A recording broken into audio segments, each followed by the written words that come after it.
Bismillahirrahmanirrahim. Baik, kali ini saya akan membahas salah satu hook dasar dalam React, yaitu use effect. Dan use effect ini digunakan untuk melakukan efek samping atau side effect. Contohnya yang akan saya contohkan dalam video ini adalah fetching data. Bagaimana cara kerjanya, apa yang kita maksud dengan use effect, maka cara untuk menjelaskannya paling mudah tentu saja dengan memperlihatkan bagaimana ia bekerja. Jadi, mari kita coba.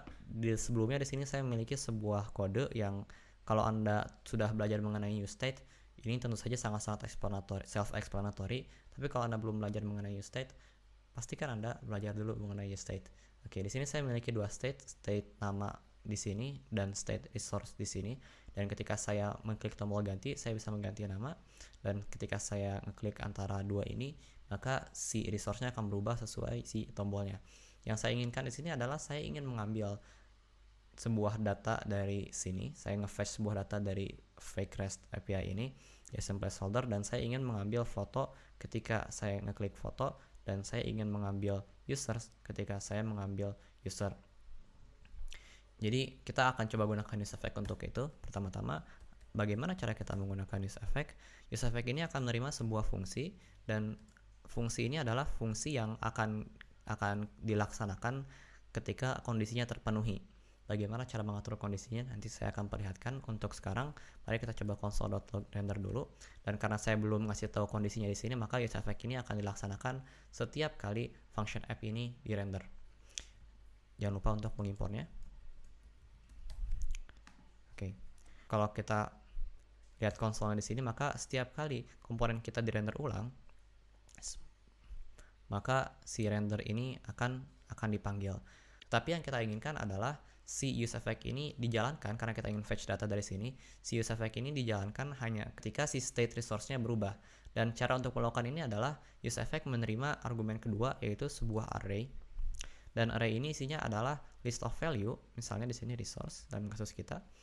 List of value yang akan dia perhatikan, dan ketika di sini ketika resource kita berubah, maka si use effect ini akan dilaksanakan. Tetapi ketika yang berubah adalah state nama atau apapun yang lain, si console.log ini tidak akan dilaksanakan. Mari kita lihat contohnya. Kalau kita Ctrl S kemudian kita lihat console di sini, maka kita akan mendapatkan ketika saya klik user atau photos atau user atau photos atau user atau foto, maka rendernya akan dipanggil lagi. Tetapi ketika saya mengklik ganti di sini, ia tidak berubah. Atau ketika saya klik foto di sini sudah foto state-nya, tapi saya klik lagi foto di sini, karena state-nya tetap foto, maka ia tidak berubah dan ia tidak akan memanggil untuk ngeprint rendernya lagi. Seperti itu. Titik koma jangan lupa. Nah, apa yang akan terjadi ketika kita mengosongkan si array yang ada di sini? Maka berbeda dengan contoh yang pertama, ketika kita mengosongkannya di sini, yang akan terjadi adalah si use effect ini hanya akan dilaksanakan ketika function app ini pertama kali dipanggil. Tetapi ketika selanjutnya kita merender ini berkali-kali atau atas kondisi apapun, karena di sini value-nya itu tidak ada apa-apa, maka si use effect ini tidak akan pernah dijalankan lagi.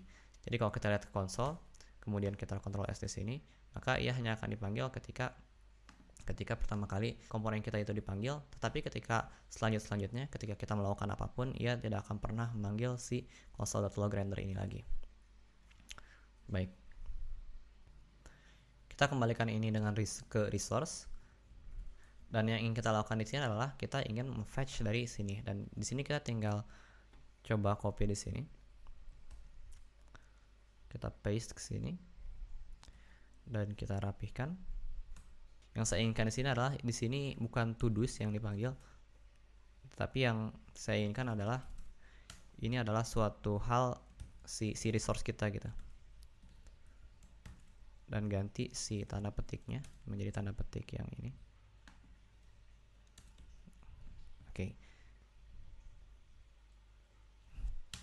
Tentu saja ini tidak boleh.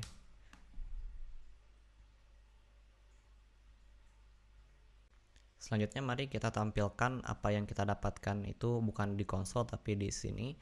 Kita akan membuat sebuah state dulu tentu saja. Mungkin lebih baik kalau kita copy aja yang ada di sini. Oke. Items, set items, dan kita akan set default value-nya sebagai sebuah array kosong seperti ini. Kita save dulu. Kemudian ini jangan di console.log tapi kita set items JSON, dan Untuk menampilkannya kita akan tampilkan di bawah sini, kita akan menggunakan fungsi map. Jadi kita coba items.map, kemudian apa yang kita lakukan di sini, kita menggunakan sebuah arrow function untuk x yang ada di dalam items. Kita akan melakukan pre dan masukkan ekspresi kita ke sini dalam bentuk string, jadi json.stringify x, atau mungkin supaya lebih jelas ya, items saja kita gunakan. Kita save, maka sebagaimana kita lihat di sini, keluar foto ketika kita optimasi foto, tapi ketika ganti ke user ya akan berganti jadi user, sebagaimana kita bisa lihat di sini. Menarik sekali. Ini udah 5000, jadi jangan di scroll semuanya. Oke, selanjutnya kita akan bahas lebih mendalam dan kita akan bersihkan ini dulu.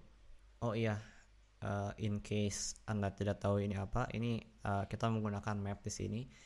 Jadi sudah ada video dalam seri functional programming tentang map. Jadi kalau Anda belum mengerti, pelajari dulu tentang map. Tapi intinya di sini adalah ini seperti for loop. Untuk setiap items yang ada di dalam items, kita akan stringify, kita akan mengeluarkan return ini sebagai sebuah array yang baru, seperti itu. Oke, sudah saya bersihkan. Sekarang yang saya ingin contohkan di sini adalah saya ingin mencontohkan suatu contoh klasik, yaitu kita menampilkan lebar dari window app kita. Jadi mari kita coba. Di sini kita ganti jadi window width. Ini jadi set window width, dan new state kita isinya pertama-tama dengan window.innerWidth seperti ini. Maka kalau kita Ctrl S di sini, kita akan mendapat, mari kita tampilkan di sini.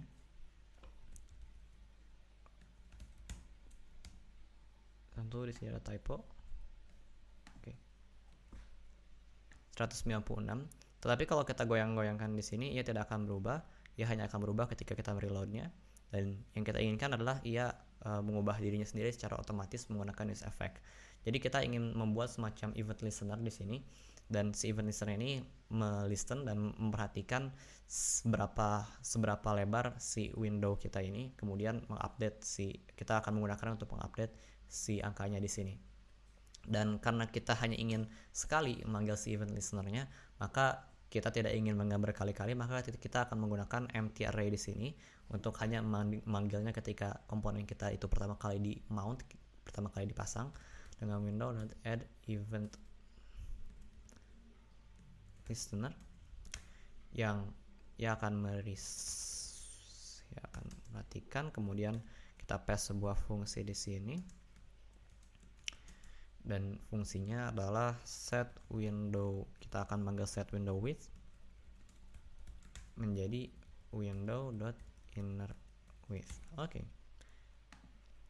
Pada dasarnya ia mendengarkan, kemudian ketika ia mendengarkan, ia akan mengganti si window width kita menggunakan set window width menjadi window.innerWidth yang pada saat itu.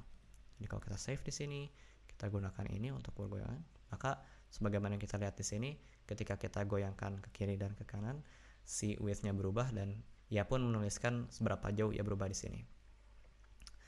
Nah, sekarang kalau dalam React kan kita komponen itu bisa dipasang dan bisa dilepas gitu.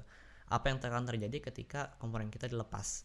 Yang terjadi ketika komponen kita dilepas adalah si add event listener ini, si event listener kita bakal tetap ada walaupun dia tidak mengerjakan apa-apa. Dan itu tidak kita inginkan. Yang kita inginkan adalah ketika komponen kita ini di-unmount, dilepaskan, maka si use effect ini membersihkan si add event listener-nya, dan kita ingin melakukan itu. Bagaimana cara kita melakukan itu? Caranya adalah kita mereturn sebuah fungsi.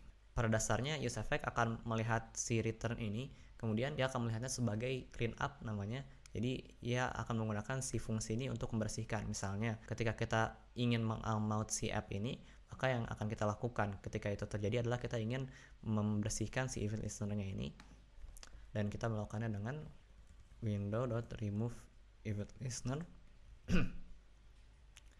resize, atau mungkin kita copy paste aja di sini karena ini agak panjang. Oke.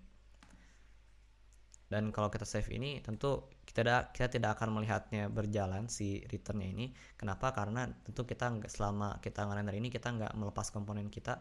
Tetapi yang saya ingin kita perhatikan di sini adalah ketika kita melepas si komponen ini, maka si apa yang dalam return ini akan dilaksanakan. Mungkin untuk supaya kelihatan lebih jelas contohnya, kita akan kembali ke contoh pertama kita, yaitu yang ini. Dan mari kita coba melakukan fungsi clean up kita. Oke, misalnya kita console.log sebenarnya di sini ini fungsi clean up. Dan kalau kita save ini, kemudian kita lihat lagi Ctrl Shift I, maka yang akan terjadi adalah kita akan bersihkan dulu, lupa isinya resource. Oke, setiap kali kita sudah kelihatan di sini, setiap kali kita menggunakan use effect ini, si use effect ini akan melaksanakan clean up-nya dulu. Jadi pada dasarnya ketika kita melakukan ini, tuh kan, ia akan nge-clean up dulu, baru ia melakukan apa yang akan ia lakukan. Jadi ya, setiap kali si use effect yang dipanggil atau ketika si komponen yang di unmount, si clean up ini akan dilaksanakan. Baik, itu aja mungkin tentang use state. Kalau Anda sudah terbiasa menggunakan object oriented programming dengan React, mungkin Anda akan lebih familiar dengan use effect ini karena ini mirip dengan component did mount dan component did unmount. Tapi kalau Anda bukan dari background itu, ya nggak apa-apa. Semoga Anda sekarang bisa mengerti tentang use effect, dan kita akan melanjutkan di video-video selanjutnya. Untuk sekarang cukup sampai di sini. Terima kasih.